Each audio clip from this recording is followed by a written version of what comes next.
Hello friends, ഏവർക്കും പുതിയൊരിടയിലേക്ക് നമസ്കാരം. അങ്ങനെ കാത്തിരിപ്പിനൊടുവിൽ ബിഗ് ബോസ് മലയാളം സീസൺ 6ൻ്റെ ഈ ആഴ്ചത്തെ കടുത്ത വോട്ടിംഗ് യുദ്ധം ഇപ്പോൾ ആരംഭിച്ചിരിക്കുകയാണ്.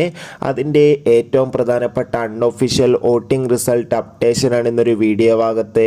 വീഡിയോയിൽ മുൻപ് വീഡിയോ ലൈക്ക് ചെയ്യുക, ചാനൽ സബ്സ്ക്രൈബ് ചെയ്യാൻ വേണ്ടി ശ്രമിക്കുക. എല്ലാ ബിഗ് ബോസ് ആരാധകരും ഏറെ ആകാംക്ഷയോടെയാണ് ബിഗ് ബോസ് മലയാളം സീസൺ 6ൻ്റെ ഓരോ ദിവസത്തെ വോട്ടിംഗ് അപ്ഡേഷൻ അറിയാൻ വേണ്ടി കാത്തിരുന്നത്. ശക്തരിൽ ശക്തരായ 8 മത്സരാർത്ഥികളുടെ കടുത്ത പോരാട്ടം നടക്കുമ്പോൾ വോട്ടുകളുടെ അടിസ്ഥാനത്തിൽ ഇപ്പോഴും 1ാം സ്ഥാനം ജിൻഡോ, 2ാം സ്ഥാനം ജാസ്മിൻ, 3ാം സ്ഥാനം അർജുൻ, 4ാം സ്ഥാനം ശ്രീതു, 5ാം സ്ഥാനം അൻസിബ, 6ാം സ്ഥാനം അഭിഷേക്, 7ാം സ്ഥാനം ഋഷി, 8ാം സ്ഥാനം അപ്സര എന്നിങ്ങനെ എന്തായാലും കടുത്ത വോട്ടിംഗ് പോരാട്ടം തന്നെയാണ് നടക്കുന്നത്. കാത്തിരിക്കാം വരും മണിക്കൂറിലെ കൂടുതൽ വോട്ടിംഗ് അപ്ഡേറ്റിനായി. നിങ്ങളുടെ ഇഷ്ട മത്സരാർത്ഥി ആരാണ്? കമന്റ് ബോക്സ് രേഖപ്പെടുത്തുക.